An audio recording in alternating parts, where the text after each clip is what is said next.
मैं मंच पर आमंत्रित करना चाहूँगी हमारे मुख्य अतिथि अनिल वर्तक सर को कि वे मंच पर आएं और दो शब्द कहें। Welcome sir. नमस्कार। आज के इस सत्र के अध्यक्ष आदरणीय अशोक प्रधान जी, हमारे विशिष्ट अतिथि प्रबल सिंह जुदेव जी, आदिति महाविद्यालय संस्था के गवर्निंग बॉडी के चेयरमैन श्री शर्मा जी, प्राचार्य श्रीमती शर्मा जी, उपस्थित अध्यापक अध्यापिका वर्ग, छात्र छात्राएं, I would like to thank the organizers of the conference for giving me the opportunity to address this session. When I saw the subject and the overall itinerary of the conference, the schedule, it is heartening to note that the students of mass communication will be discussing the role of India in global peacekeeping. I am sure that throughout the day, various aspects of this subject will be discussed.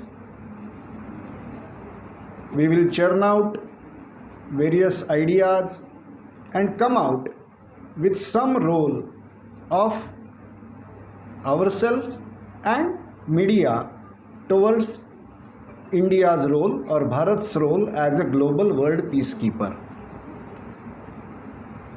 So I would just briefly touch upon some of the ideas, because as I was discussing with Honorable Pracharya ji, I am a student of science engineering, so mainly conversant and comfortable dealing with numbers. And what happens is, in such concepts like peace, world peace, at times these are not the measurable concepts. How to measure peace? Difficult. I understand it is difficult. It is important, no doubt. Someone has defined peace as a period between two wars. It is also not wrong, but it is not the peace which we are yearning for. All the preceding Vaktas and all of us know that the Bharatiya civilization always yearned for peace, which is continuous peace, Shashvat Shanti. In that sense, we have to think about the role of India on the world scene or global scene as a peacekeeper. We know that there are various aspects of this subject. One of the foremost is, during last about 75 years, mainly our security forces have helped, contributed in a very big way in global peacekeeping whenever their services were required as part of UN peacekeeping missions or otherwise. A very large contingent of our personnel was sent outside. Some of them had to lose their lives. It is also a moment of gratification that a unit of female peacekeepers was also sent outside. And all this is very important when we discuss India's role about the global world peacekeeping. But what is the premise of thinking that we wish to do a role of world peacekeeper? One way is that since ages we have thought of world peace. But are we able, would we be able to enforce that? Some years back, I had seen one comment by Hillary Clinton in Time magazine. The situation has changed now drastically. At that time also there was a discussion that the world is changing from kind of unipolar world to multipolar world. There are rising powers. And Hillary Clinton was asked the question, how do you see the US position as a global world peacekeeper? She said that yes, there has been some change, that US may not be able to dictate the terms as it was before, but still US is the power which can bring all the parties together on a table. That was her assessment about the power of US. So while discussing about our role, we may have to be pragmatic, practical to see our nation's position.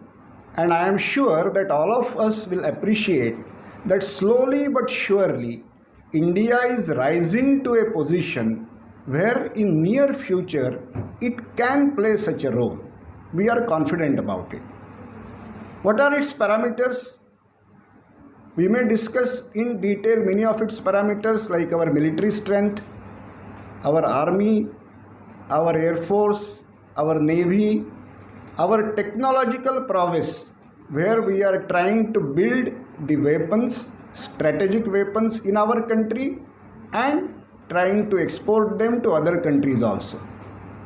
Our economic power, we are steadily rising to the foremost list of the nations who have leading economic powers. Our manpower strength, we know that we are one of the greatest or largest IT providers in the world. Our strength of youth, all these will factor when we consider our nation's position vis-a-vis the world scenario when considering or discussing about the world peace. One more factor I would like to buttress, and that is our diaspora. Bharatiya diaspora is the largest diaspora in the world. It is a respected society in those countries. It is a kind of society, the section of the society which is in the creamy layer, in the top layer of those countries. So wherever Indians are there, we may have also experienced that they are respected, they are seen with awe.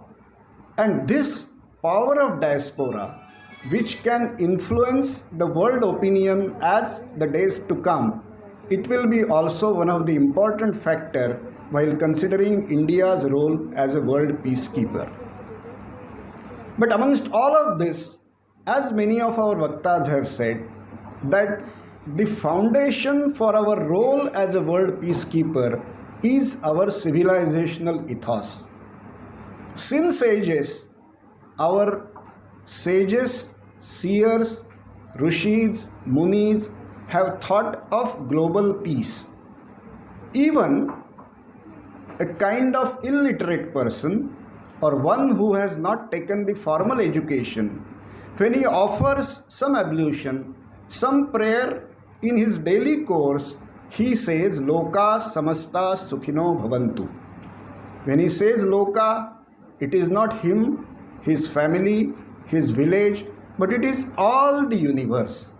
And in every prayer of us, we have always cherished, yearned for this kind of global peace, as it is said in Vasudhaiva Kutumbakam, or at times we consider the entire world as our home, as our family, Swadesho Bhuvanatrayam. So this is the civilizational ethos with which we have lived for more than 5,000 years. I would like to refer to one book and request all of you to go through if possible. The name of the book is The Indianized States of Southeast Asia. The author is a French author, so the spelling is Codec, but they pronounce it as Sade. He is a very renowned scholar of the Southeast Asian part of the continent. And he has compared the Chinese influence and the Indian influence on these Southeast Asian countries like Vietnam, Cambodia, Laos, Myanmar, Indonesia, Malaysia. What he says is, since about 2000 years, both the civilizations have some or the other time greatly influenced these areas. But today, we do not see any kind of Chinese cultural social influence in these, because Chinese always tried to influence these areas by political annexation, by sending soldiers, by collecting what he calls as embassies, whereas the Indians who went from the southern coast or eastern coast of Bharat, they blended with the local society, assimilated the local culture, and a confluence ruled all those countries. So there was never any political annexation, any kind of ruler which is ruling those areas from Bharat, but a blending of local culture and those who went from here, not only as soldiers but as teachers, as priests and other people. So this is the difference wherever Indians have traveled in past or today. Always we have strived to be with the local, influence them with our ideas, with our philosophy, and not by the power of sword or weapon. And this itself gives the solution, the key for lasting peace in the world. I will also quote here our former president, Professor Abdul Kalam. He, while addressing on this subject of world peace, had given 3 things which will be required to be followed in coming days so that world peace can be achieved. What he says is, one requirement is enlightened citizenry with Asian ethos. We can understand what he meant, that every citizen, if he is imbibed with this kind of Asian, I am sure he meant by the Asian ethos the same old civilizational ethos of this land. So every citizen has to imbibe this ethos of peace. Next, he said that religion should gradually evolve or graduate into spiritualism. We know that at a primary level, religion can mean many things, but as we think upon higher levels, graduate ourselves, we should be thinking about spirituality, about respecting all the paths who lead us to the God or ultimate reality. Third thing he mentioned is enlightened leadership, which will think about peace and well-being of all in the world. So this is the civilizational ethos of Bharat, which was also said by Bhagwan Buddha, that the peace is not only outside, but it starts from inside. If I am at peace with myself, I can be in peace with the world. And all the strifes today, all the conflicts, if we can see, from local levels to global levels, somewhere this element of inner peace is missing, and that's why we are observing or witnessing all these conflicts. So ultimately, this path of peace and enlightenment, which was given by Buddha, also will have to be emphasized. I am sure throughout the day we will discuss many ideas which are related to the media, because media has become a very powerful influencer in today's times. We know it is called as fourth pillar of democracy, but its influence, and especially the influence of social media, is going far and wide.